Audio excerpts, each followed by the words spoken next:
Willy Wonka's chocolate factory. Oh yeah, maybe don't take a bite out of it. I don't know. Well, if it's a soon good enough, idea. that tea is going to be in my stomach because. Oh, sorry. It's an alternative containment mechanism for demons. Just That's fucking so eat them. true. I decided it was a good time to start recording. Okay. Amazing. Okay, game face is on, everybody. You We're didn't live. start reading yet, but yeah. Oh yeah, no, I haven't started reading. I should probably do that, huh?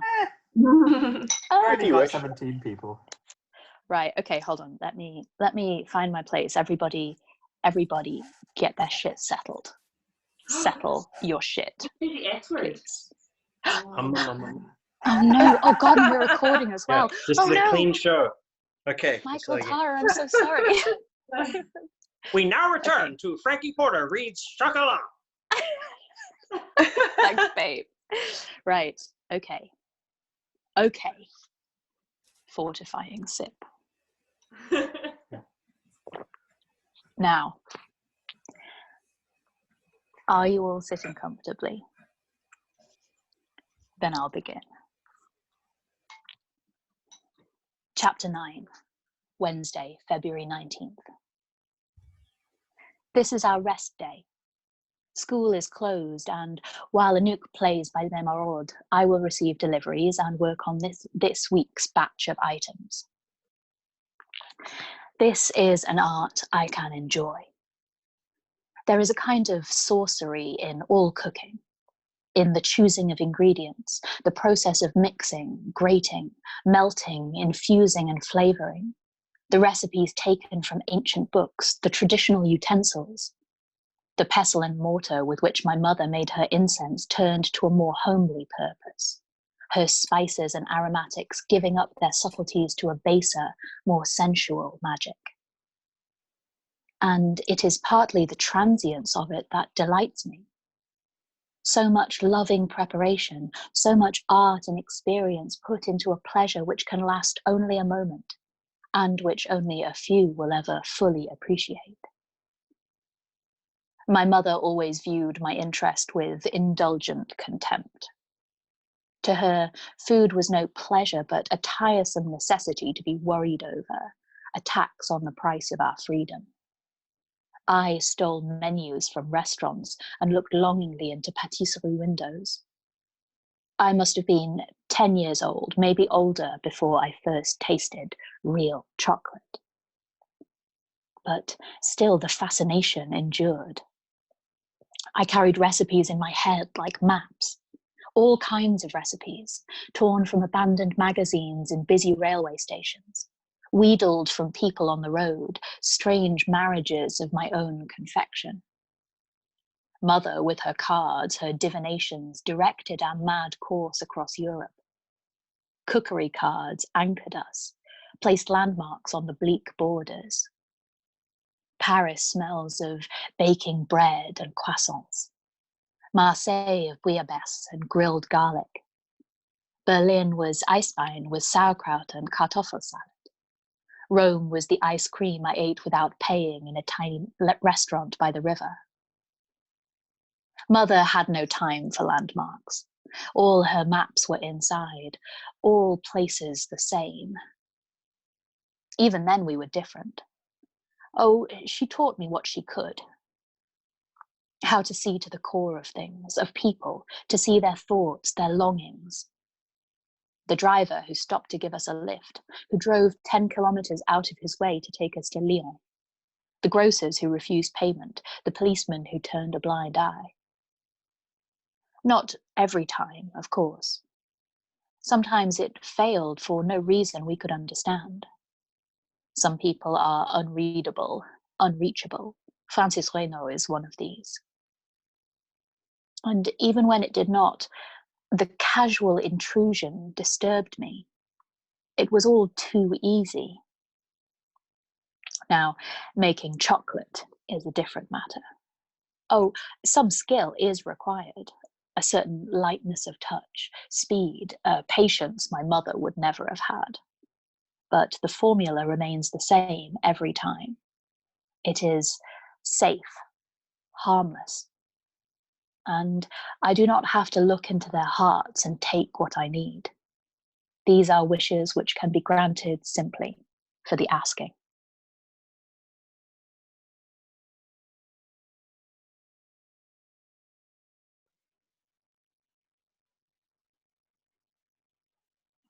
Can't hear. Oh, it's gone for me too. Am I back? Yes. No, We can you're back now. You're back no. now, but you did go. Oh no. There's no video. Am I back on video? Yes. Yeah. Okay. Where did I get to? Just back a few lines, I guess. A couple I'll of go lines. back a few lines, right. Okay. Now, making chocolate is a different matter. Oh, some skill is required, a certain lightness of touch, speed, a patience my mother would never have had. But the formula remains the same every time. It is safe, harmless. And I do not have to look into their hearts and take what I need. These are wishes which can be granted simply for the asking. Guy, my confectioner, has known me for a long time. We worked together after Anouk was born, and he helped me to start my first business, a tiny patisserie chocolaterie in the outskirts of Nice. Now he is based in Marseille, importing the raw chocolate liquor direct from South America and converting it to chocolate of various grades in his factory. I only use the best. The blocks of couverture are slightly larger than house bricks, 1 box of each per delivery, and I use all 3 types, the dark, the milk, and the white. It has to be tempered to bring it to its crystalline state, ensuring a hard, brittle surface and a good shine. Some confectioners buy their supplies already tempered, but I like to do it myself. There is an endless fascination in handling the raw, dullish blocks of couverture, in grating them by hand, I never use electrical mixers, into the large ceramic pans, then melting, stirring, testing each painstaking step with the sugar thermometer until just the right amount of heat has been applied to make the change. There is a kind of alchemy in the transformation of base chocolate into this wise fool's gold, a layman's magic which even my mother might have relished.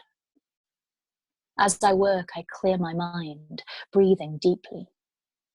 The windows are open, and the through draft would be cold if it were not for the heat of the stoves, the copper pans, the rising vapor from the melting couverture. The mingled scents of chocolate, vanilla, heated copper, and cinnamon are intoxicating, powerfully suggestive. The raw and earthy tang of the Americas, the hot and resinous perfume of the rainforest. This is how I travel now, as the Aztecs did in their sacred rituals. Mexico, Venezuela, Colombia, the court of Montezuma, Cortez and Columbus, the food of the gods bubbling and frothing in ceremonial goblets, the bitter elixir of life. Perhaps this is what Renaud senses in my little shop. A throwback to times when the world was a wider, wilder place. Before Christ, before Adonis was born in Bethlehem or Osiris sacrificed at Easter, the cocoa bean was revered. Magical properties were attributed to it. Its brew was sipped on the steps of sacrificial temples. Its ecstasies were fierce and terrible. Is this what he fears? Corruption by pleasure, the subtle transubstantiation of the flesh into a vessel for debauch? Not for him the orgies of the Aztec priesthood. And yet, in the vapors of the melting chocolate, something begins to coalesce. A vision, my mother would have said, a smoky finger of perception which points there. For a second, I almost had it. Across the glossy surface, a vaporous ripple forms. Then another, filmy and pale, half hiding, half revealing. For a moment, I almost saw the answer, the secret which he hides, even from himself, with such fearful calculation, the key which will set all of us into motion. Scrying with chocolate is a difficult business. The visions are unclear, troubled by rising perfumes which cloud the mind. And I am not my mother, who retained until the day of her death a power of augury so great that the two of us ran before it in wild and growing disarray. But before the vision dissipates, I am sure I see something. A room, a bed, an old man lying on the bed, his eyes raw holes in his white face, and fire. Fire. Is this what I was meant to see? Is this the black man's secret? I need to know his secret if we are to stay here. And I do need to stay, whatever it takes. End of the first chapter, and also the cat has come Hi, in and started Willow. meowing at me. I was going to say, come on, you horrible creature. You can come and hang out, but you have to be quiet, all right? Yeah, good girl. Why would Okay. she listen to you, though? I mean, She she doesn't hasn't listen made to a me. start of it, so She I don't doesn't think listen she's to going me. What a bitch. What a bitch. Horrible little creature, huh? Does she not like chocolate? She doesn't like anything. She doesn't like jack shit. What a fucking What a dick. I know, What right? an absolute- Willow, do you want to say hi to my friends? Kitty. Ah. Not impressed. Hmm. All right, okay. Okay, come on, make yourself comfortable. Right. Sorry. Sorry about that. I mean, we Shall are we have in another a chapter? world. You are. She's nothing to me. Another chapter? Yeah. Yeah. Okay. Chapter 10. Wednesday, February 19th. A week, mon père. That's all it's been. 1 week. But it seems longer. Why she should disturb me so is beyond me. It's clear what she is. I went to see her the other day to reason with her about her Sunday morning opening time. The place is transformed, the air perfumed with bewildering scents of ginger and spices. I tried not to look at the shelves of sweets. Boxes, ribbons, bows in pastel colours, sugared almonds in gold-silvered drifts, sugared violets and chocolate rose leaves. There is more than a suspicion of the boudoir about the place, an intimate look, a scent of rose and vanilla. My mother's room had just such a look, all crepe and gauze and cut glass twinkling in the muted light. The ranks of bottles and jars on her dressing table, an army of genies awaiting release. There is something unwholesome about such a concentration of sweetness, a promise half fulfilled of the forbidden. I try not to look, not to smell. She greeted me politely enough. I saw her more clearly now. Long black hair twisted back into a knot, eyes so dark they seem pupilless.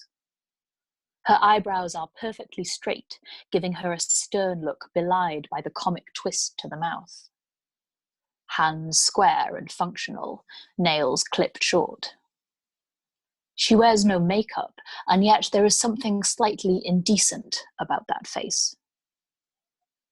Perhaps it is the directness of her look, the way her eyes linger appraisingly, that permanent crease of irony about the mouth. And she is tall, too tall for a woman, my own height. She stares at me eye to eye, with thrown-back shoulders and defiant chin. She wears a long, flared, flame-coloured skirt and a tight black sweater. This colouring looks dangerous, like a snake or a stinging insect, a warning to enemies. And she is my enemy. I feel it immediately. I sense her hostility and suspicion, though her voice remains low-pitched and pleasant throughout. I feel she has lured me here to taunt me, that she knows some secret that even I... But this is nonsense. What can she know? What can she do? It is merely my sense of order which is offended, as a conscientious gardener might take offence at a patch of seeding dandelions. The seed of discord is everywhere, mon père, and it spreads. It spreads. I know, I am losing my perspective, but we must be vigilant all the same, you and I. Remember les maraudes and the gypsies we ousted from the banks of the town? Remember how long it took, how many fruitless months of complaints and letter writing until we took the matter into our own hands. Remember the sermons I preached. Door after door was closed against them. Some shopkeepers cooperated at once. They remembered the gypsies from the last time, and the sickness, the thieving and the whoring. They were on our side. I recall we had to pressure Narcisse, who typically would have offered them summer employment in his fields. But at last, we uprooted them all. The sullen men and their bold-eyed slatterns, their foul-mouthed, barefooted children, their scrawny dogs. They left, and volunteers cleaned up the filth they left behind them. A single dandelion seed, mon père, would be enough to bring them back. You know that as well as I. And if she is that seed... I spoke to Jolene Dru yesterday.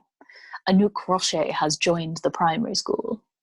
A pert child, black hair like her mother's and a bright, insolent smile.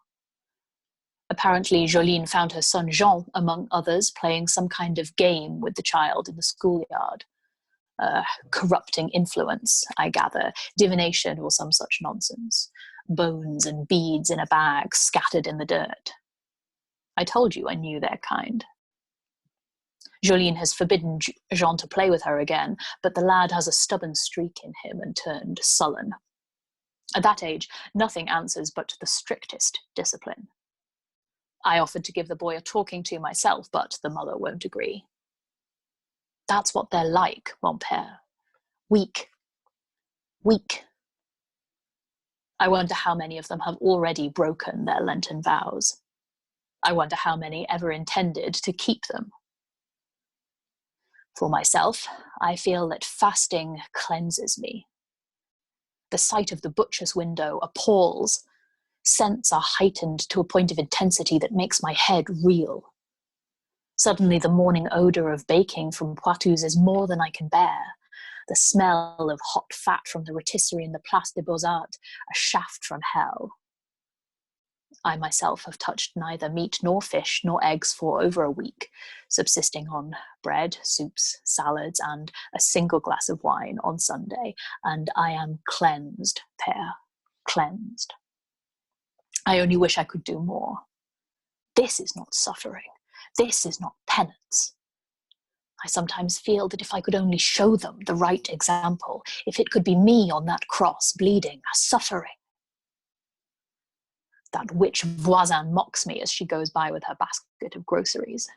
Alone in that family of good churchgoers, she scorns the church, grinning at me as she hobbles past, her straw hat tied around her head with a red scarf and her stick wrapping the flags at her feet. I bear with her only because of her age, mon père, and the pleas of her family. Stubbornly denying treatment, denying comfort, she thinks she'll live forever. But she'll break one day. They always do. And I'll give her absolution in all humility. I'll grieve in spite of her many aberrations, her pride and her defiance. I'll have her in the end, mon père. In the end, won't I have them all?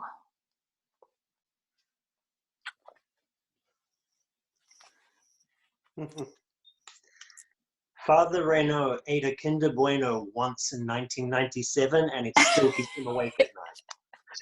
To be fair, those are aberrations. Another? Yeah. Yeah. Masma. Okay. Chapter 11. Thursday, February 20th. I was waiting for her. Tartan coat, hair scraped back in an unflattering style, hands deft and nervous as a gunslinger's. Josephine Muscat, the lady from the carnival.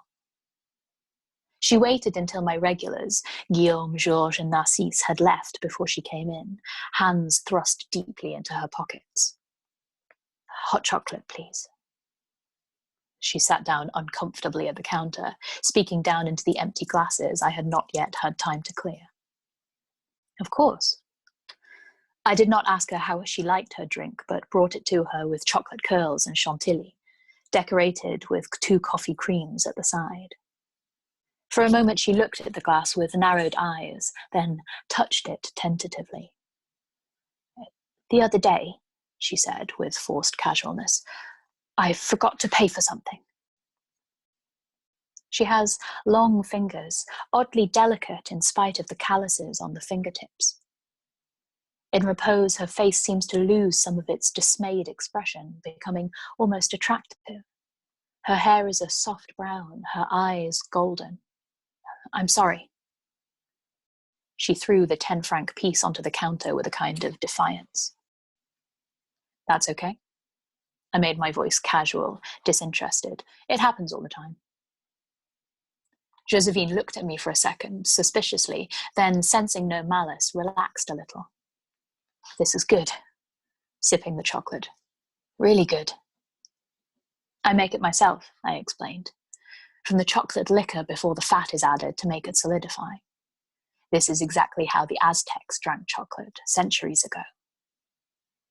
She shot me another quick, suspicious glance. Thank you for the present, she said at last. Chocolate almonds, my favourite. Then, quickly, the words rushing out for her in desperate, ungainly haste. I never took it on purpose. They'll have spoken about me, I know, but I don't steal. It's them. Contemptuous now, her mouth turned down in rage and self-hatred. The Claremont bitch and her cronies. Liars. She looked at me again, almost defiantly. I heard you don't go to church. Her voice was brittle, too loud for the small room and the 2 of us. I smiled. That's right, I don't. You won't last long here if you don't, said Josephine in the same high, glassy voice. They'll have you out of here the way they do everyone they don't approve of. You'll see. All this, a vague, jerking gesture at the shelves, the boxes, the display window with its pièces montées, none of this will help you. I've heard them talking. I've heard the things they say. So have I. I poured myself a cup of chocolate from the silver pot, small and black like espresso, with a chocolate spoon to stir it. My voice was gentle. But I don't have to listen. A pause while I sipped. And neither do you. Josephine laughed. The silence revolved between us. 5 seconds. 10. They say you're a witch. That word again. She lifted her head defiantly. Are you? I shrugged, drank. Who says? Jolie Dru, Caroline Clermont, Curé Reynaud's Bible groupies. I heard them talking outside Saint Jérôme's. Your daughter was telling the other children. Something about spirits. There was curiosity in her voice and an underlying, reluctant hostility I did not understand. Spirits, she hooted. I traced the dim outline of a spiral against the yellow mouth of my cup. I thought you didn't care what those people had to say. I'm curious. That defiance again, like a fear of being liked.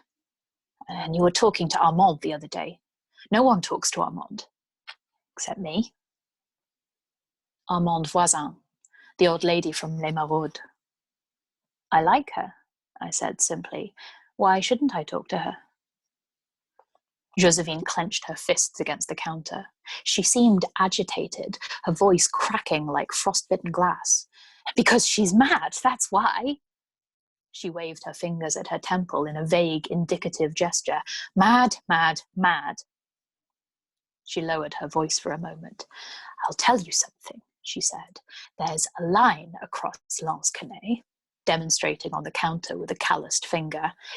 And if you cross it, if you don't go to confession, if you don't respect your end, if you don't cook 3 meals a day and sit by the fire thinking decent thoughts and waiting for him to come home, if you don't have children and you don't bring flowers to your friends' funerals or vacuum the parlor or dig the flower beds. She was red-faced with the effort of speaking. Her rage was intense, enormous. Then you're crazy, she spat. You're crazy, you're abnormal, and people talk about you behind your back, and... She broke, agonized expression slipping from her face.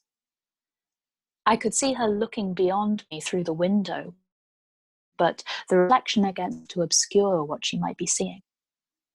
It was as if a shutter had descended over her features, blank and sly and hopeless. Sorry, I got a bit carried away for a moment. She swallowed a last mouthful of chocolate. I shouldn't talk to you. You shouldn't talk to me. It's going to be bad enough already. Is that what Armand says? I asked gently. I have to go. Her clenched fingers dug into her breastbone again in the recriminatory gesture which seemed so characteristic of her. I have to go. The look of dismay was back on her face, her mouth turning downwards in a panicked rictus so that she looked almost dull-witted. And yet the angry, tormented woman who had spoken to me a moment ago was far from that. Whom had she seen to make her react in that way? As she left La Praline, head pushed down into an imaginary blizzard, I moved to the window to watch her. No one approached her. No one seemed to be looking in her direction. It was then that I noticed Renaud standing by the arch of the church door. Renaud and a balding man I did not recognize. Both were staring fixedly at the window of La Praline. Renaud?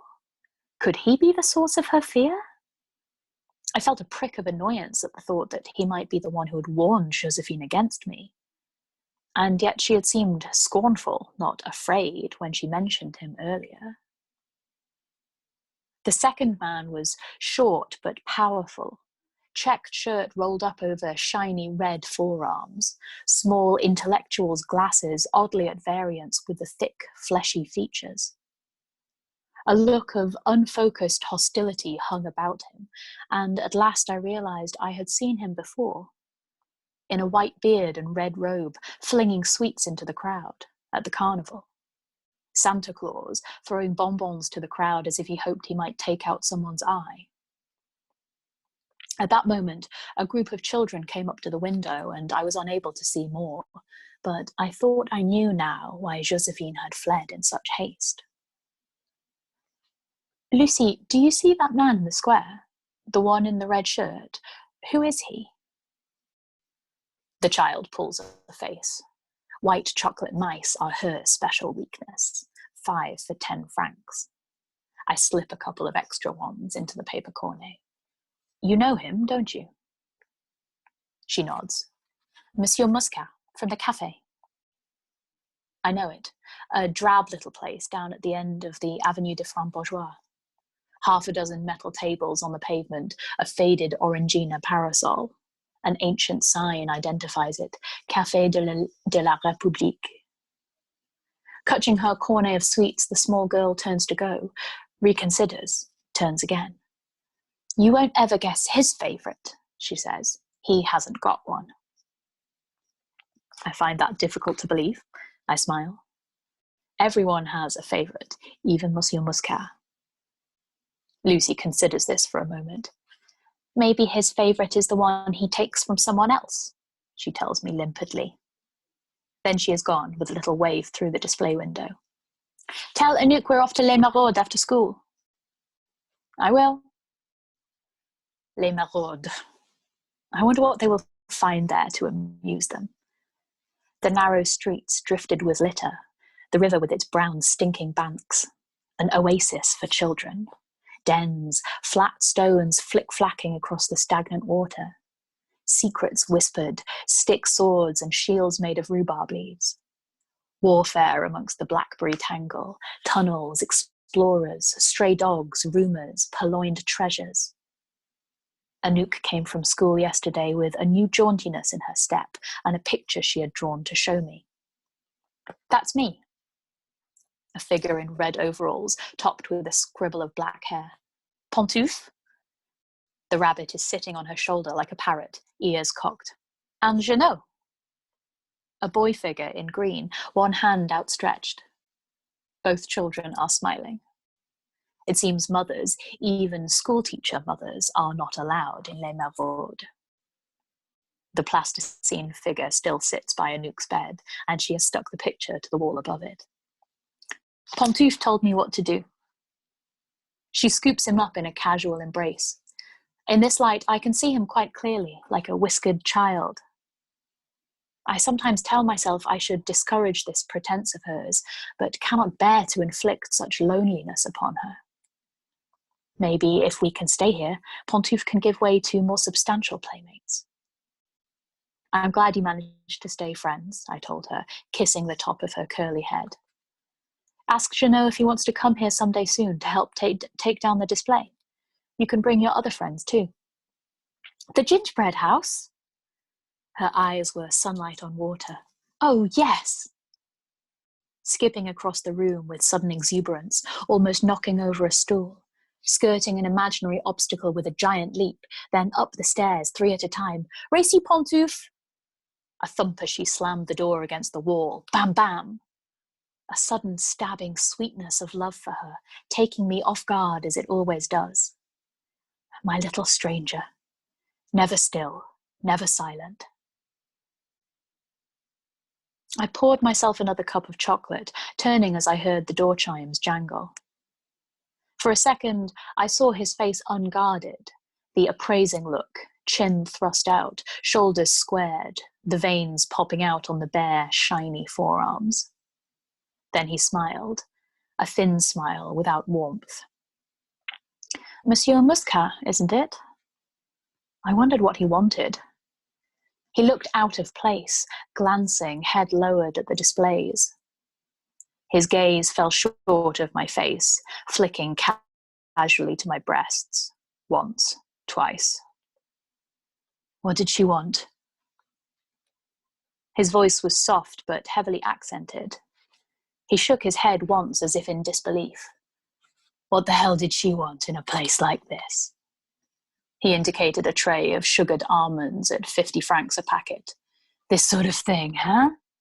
He appealed to me, hands spread. Weddings and christenings. What's she want with weddings and christening stuff? He smiled again, wheedling now, trying for charm and failing. What did she buy? I take it you mean Josephine.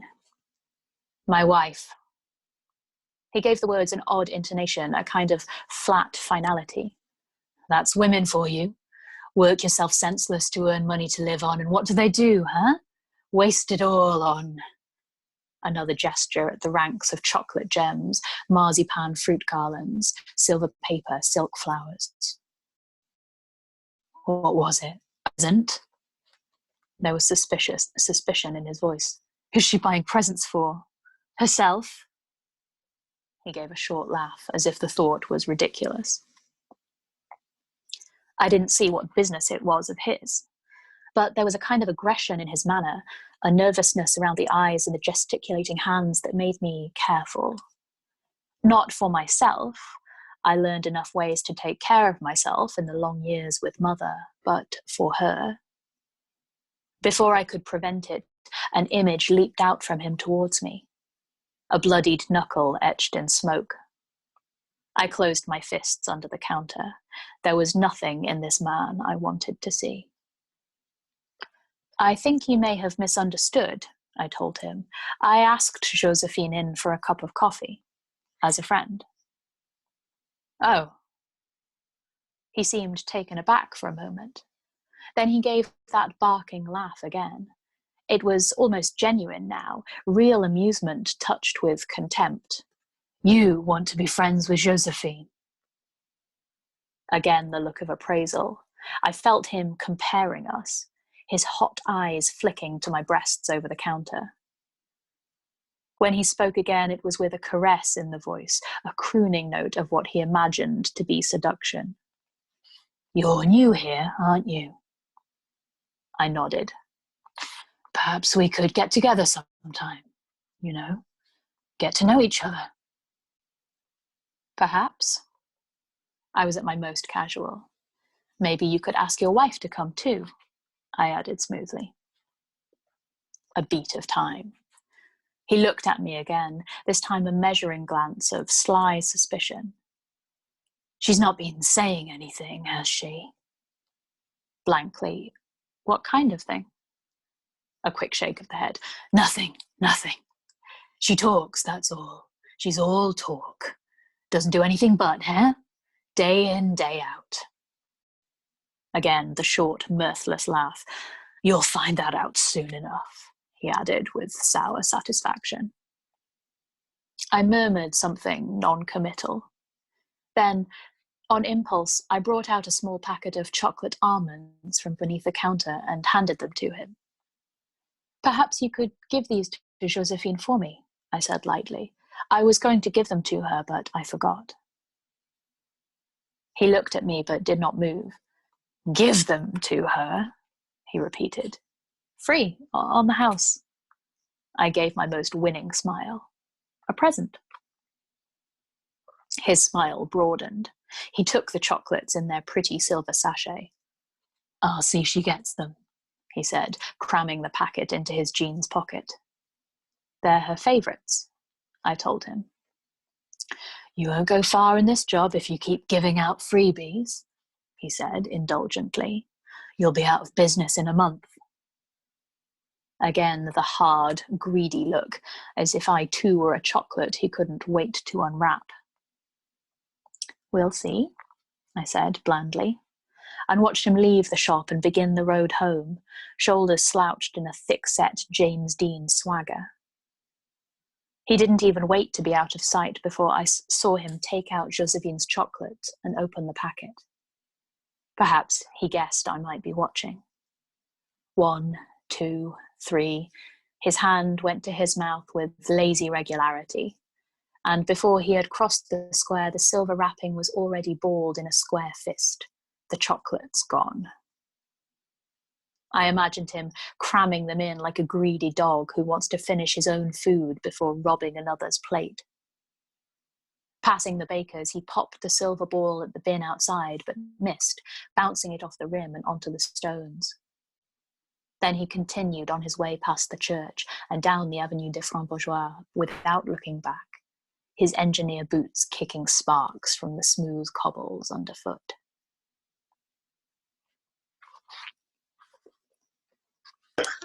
What a butthole! Yeah. We can't Yeah. end on that chapter. He's horrible. That is true. How are we doing? That's fair. The way you read him is also just terrible. It's not like I've read this book before. Yeah, it's so bad. So bad. Like, he's so creepy. Thank you so much. I'm really glad that I hopefully made your skin crawl. You did. You did. It was great. You were Really very gross. He suddenly transformed into Danny DeVito. Oh. I am Danny DeVito. Danny DeVito's so nice. Yeah, Danny DeVito isn't Monsieur Muscat. Oh, Danny. No, but Danny. he could totally play him. But Danny DeVito is absolutely a natural fit. Make Matilda's dad.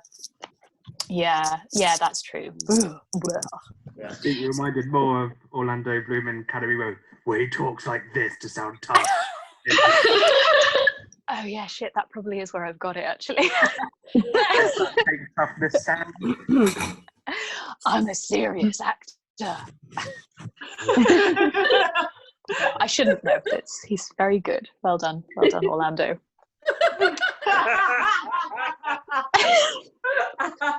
He needs your praise, Frankie. Yeah. Well, you know, he doesn't get that much attention, poor lad. Right. What time is it? How are we doing for time? Time for another chapter. It's 20 to 10. Oh. One more? One more tune. Yes. I think one more's good. More? Yeah, we can't end I'm up on for that. that note. Guys, let's can I not just end. have a Let's- like? More. Can someone tell me to keep who's that? going? What? I'm yelling because I need you. I can't hear who that is. You keep Liz, phasing in. Liz, what are you saying? Speak to us. Someone tell me to keep going. Oh. Keep going. I need encouragement. Keep going. Keep going, Liz. We believe in you. You You're can do almost it. there. You Keep going. can do it. Just keep going. You've got it. We're all We believe cheering in for you. you. Go, Liz. Go, Liz. Doing What's she doing? I don't know. I don't know Does either. anyone know what she's doing? I'm Liz, what are you doing? a cupboard. I'm doing You're this. decorating a cupboard. Oh yeah, we totally knew that. you. Go, Liz. Go, Liz.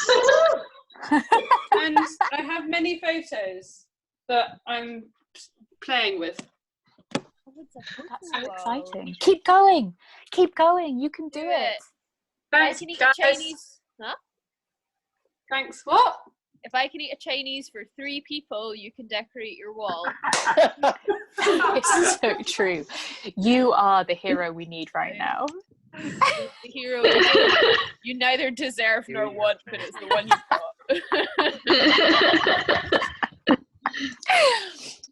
Right. Right. How are you, lads and lasses? Let's do this. And other. Lads, lasses, and everybody. Let's do another chapter. Let's have a look. Oh, this is quite a meaty one as well. Right. Are we all sitting comfortably? Then I'll begin. Chapter 12. Friday, February 21st. The weather turned cold again last night. Saint-Jérôme's weather vane turned and swung in anxious indecision all night, scraping shrilly against its rusted moorings as if to warn against intruders. The morning began in fog so dense that even the church tower, 20 paces from the shop front, seemed remote and spectral. The bell for mass tolling thickly through wadded candy floss as the few comers approached. Collars turned against the fog to collect absolution. When she had finished her morning milk, I wrapped Anouk into her red coat and, in spite of her protests, pushed a fluffy cap onto her head. "Don't you want any breakfast?" She shook her head emphatically, grabbed an apple from the dish by the counter. "What about my kiss?" This has become a morning ritual. Wrapping sly arms around my neck, she licks my face wetly, jumps away giggling, blows a kiss from the doorway, runs out into the square. I mime appalled horror, wiping my face. She laughs delightedly, pokes out a small, sharp tongue in my direction, bugles, "I love you," and is off like a scarlet streamer into the fog, her satchel dragging behind her. I know that in 30 seconds, the fluffy hat will be relegated to the inside of the satchel, along with books, papers, and other unwanted reminders of the adult world. For a second, I can see Pantoufle again, jumping in her wake, and banish the unwanted image in haste. A sudden loneliness of loss. How can I face an entire day without her? And with difficulty, I suppress an urge to call her back. 6 customers this morning. One is Guillaume, on his way back from the butcher's with a piece of boudin wrapped in paper. "Charlie likes boudin," he tells me earnestly. "He hasn't been eating very well recently, but I'm sure he'll love this." "Don't forget you have to eat too," I remind him gently. "Of course." He gives his sweet, apologetic smile. "I eat like a horse, really I do." He gives me a sudden, stricken look. "Of course, it's Lent," he says. "You don't think animals should observe the Lenten fast, do you?" I shake my head at his dismayed expression. His face is small, delicately featured. He is the kind of man who breaks biscuits in two and saves the other half for later. I think you should both look after yourselves better. Guillaume scratches Charlie's ear. The dog seems listless, barely interested in the contents of the butcher's package in the basket beside him. We manage. His smile comes as automatically as the lie. Really, we do. He finishes his cup of chocolat espresso. That was excellent, he says, as he always does. My compliments, Madame Rocher. I have long since stopped asking him to call me Vianne. His sense of propriety forbids it. He leaves the money on the counter, tips his old felt hat and opens the door. Charlie scrambles to his feet and follows, lurching slightly to one side. Almost as soon as the door closes behind them, I see Guillaume stoop to pick him up and carry him. At lunchtime, I had another visitor. I recognized her at once in spite of the shapeless man's overcoat she affects. The clever winter apple face beneath the black straw hat, the long black skirts over heavy work boots. Madame Voisin, you said you'd drop in, didn't you? Let me get you a drink. Bright eyes flicked appreciatively from one side of the shop to the other. I sensed her taking everything in. Her gaze came to rest on Anouk's menu. Chocolat chaud, 10 francs. Chocolat espresso, 15 francs. Chococino, 12 francs. Mocha, 12 francs. She nodded approvingly. It's been years since I had anything like this, she said. I'd almost forgotten this sort of place existed. There is an energy in her voice, a forcefulness to her movements which belies her age. Her mouth has a humorous twist which reminds me of my mother. I used to love chocolate, she declared. As I poured her a tall glass of mocha and added a splash of Kahlua to the froth, she surveyed the bar stools with some suspicion. You don't expect me to climb all the way up there, do you? I laughed. If I'd known you were coming, I would have brought a ladder. Wait a moment. Stepping into the kitchen, I brought out Poitou's old orange chair. Try this. Armande plumped into the chair and took her glass in both hands. She looked eager as a child, her eyes shining, her expression rapt. It was more than appreciation. It was almost reverence. She had closed her eyes as she tasted the drink. Her pleasure was almost frightening. This is the real thing, isn't it? She paused for a moment, bright eyes speculatively half closed. There's cream and cinnamon, I think. And what else? Tia Maria? Close enough, I said. What's forbidden always tastes better anyway, declared Armande, wiping froth from her mouth in satisfaction. But this, she sipped again, greedily, is better than anything I remember, even from childhood.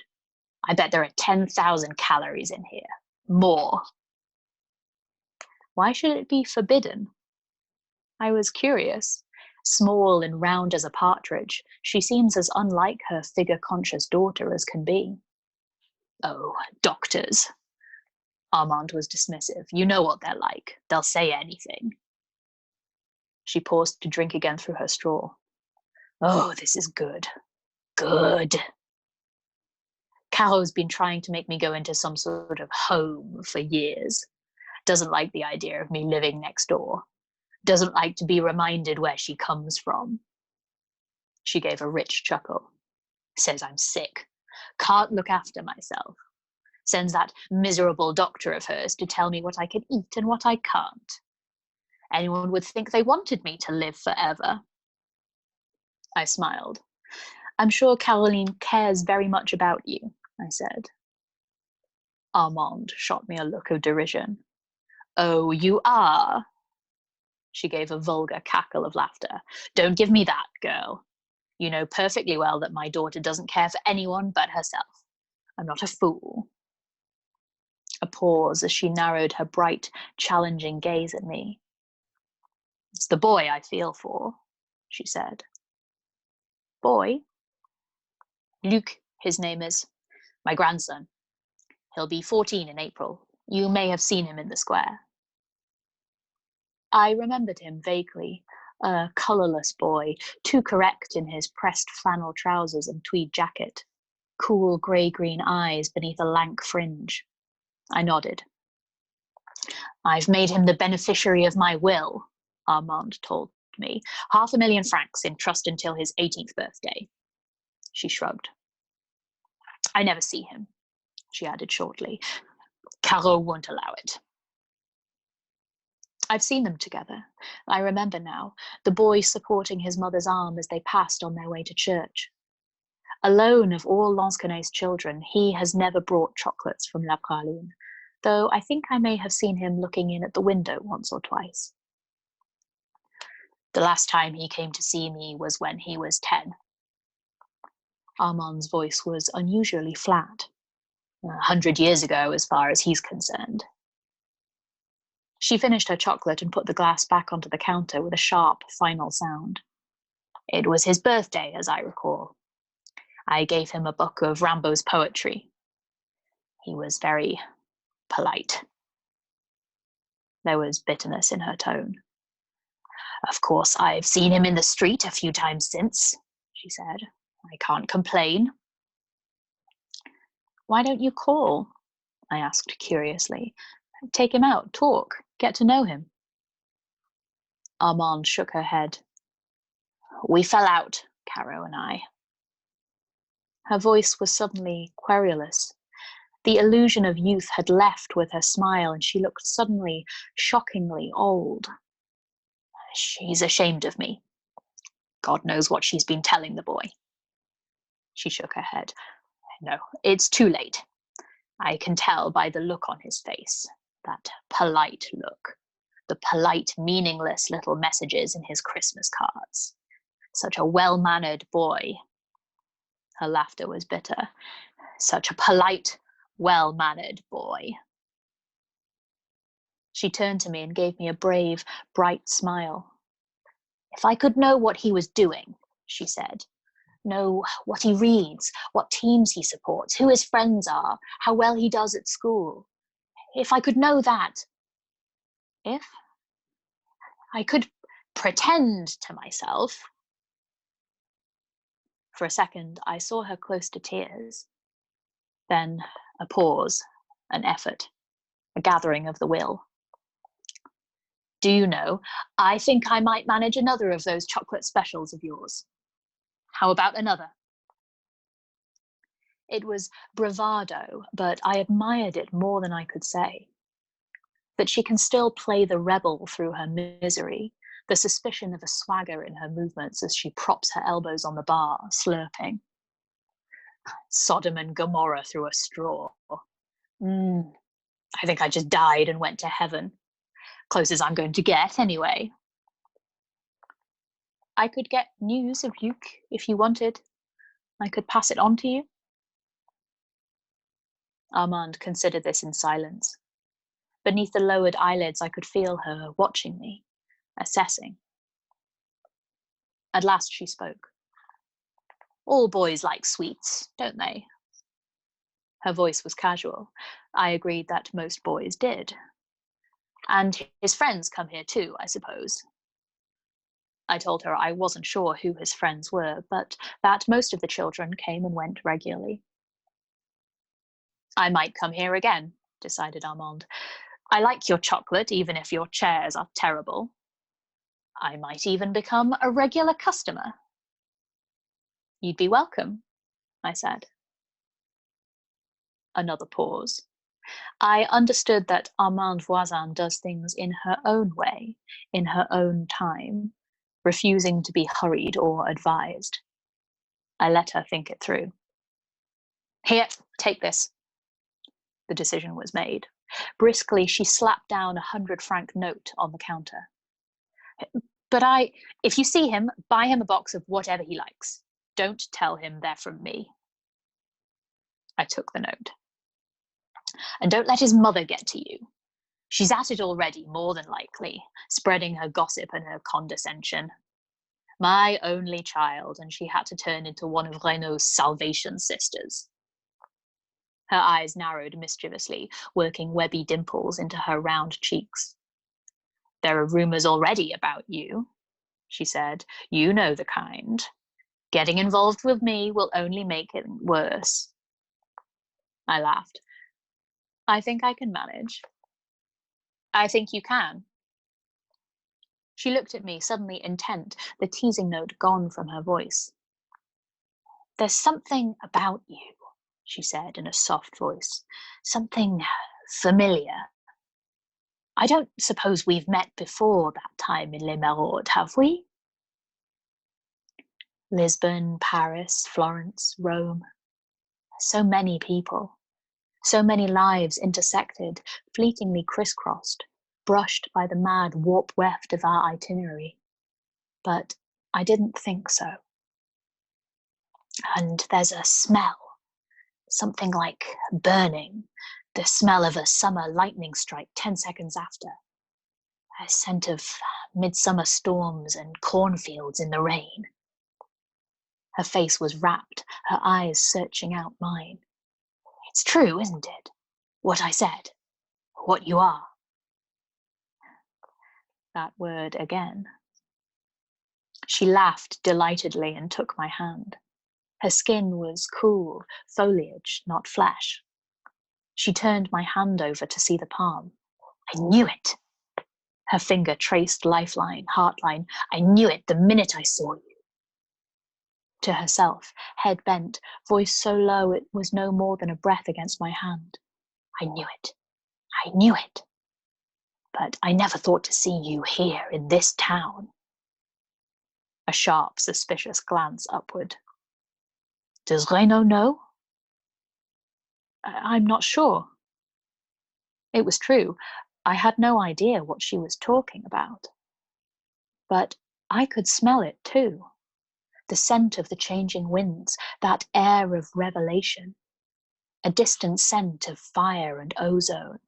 A squeal of gears left long unused, the infernal machine of synchronicity. Or maybe Josephine was right and Armand was crazy. After all, she could see Pantouf. Don't let Renaud know, she told me, her mad, earnest eyes gleaming. You know who he is, don't you? I stared at her. I must have imagined what she said then. Or maybe our dreams touched briefly once, one of our nights on the run. He's the black man. Renaud, like a bad card, again and again, laughter in the wings. Long after I'd put Anouk to bed, I read my mother's cards for the first time since her death. I keep them in a sandalwood box and they are mellow, perfumed with memories of her. For a moment, I almost put them away unread, bewildered by the flood of associations that scent brings with it. New York, hot dog stands billowing steam. The Café de la Paix with its immaculate waiters. A nun eating an ice cream outside Notre Dame Cathedral. One-night hotel rooms, surly doormen, suspicious gendarmes, curious tourists, and over it all the shadow of it, the nameless, implacable thing we fled. I am not my mother. I am not a fugitive. And yet the need to see, to know, is so great that I find myself taking them from their box and spreading them, much as she did, by the side of the bed. A glance backwards to ensure Anouk is still asleep. I do not want her to sense my unease. Then I shuffle, cut, until I have 4 cards. 10 of swords, death. 3 of swords, death. 2 of swords, death. The chariot, death. The hermit, the tower, the chariot, death. The cards are my mother's. This has nothing to do with me, I tell myself, though the hermit is easy enough to identify. But the tower, the chariot, death. The death card, says my mother's voice within me, may not always portend the physical death of the self, but the death of a way of life, a change, a turning of the winds. Could this be what it means? I don't believe in divination. Not in the way she did, as a way of mapping out the random patterns of our trajectory. Not as an excuse for inaction, a crutch when things turn from bad to worse, a rationalization of the chaos within. I hear her voice now, and it sounds the same to me as it did on the ship, her strength transformed to sheer stubbornness, her humor into a fey despair. What about Disneyland? What do you think? The Florida Keys? The Everglades? There's so much to see in the New World, so much we haven't even begun to dream about. Is that it, do you think? Is that what the cards are saying? By then, death was on every card. Death and the black man, who had begun to mean the same thing. We fled him, and he followed, packed in sandalwood. As an antidote, I read Jung and Hermann Hesse, and learned about the collective unconscious. Divination is a means of telling ourselves what we already know, what we fear. There are no demons, but a collection of archetypes every civilization has in common. The fear of loss, death, the fear of displacement, the tower, the fear of transience, the chariot. And yet, Mother died. I put the cards away tenderly into their scented box. Goodbye, Mother. This is where our journey stops. This is where we stay to face whatever the wind brings us. I shall not read the cards again.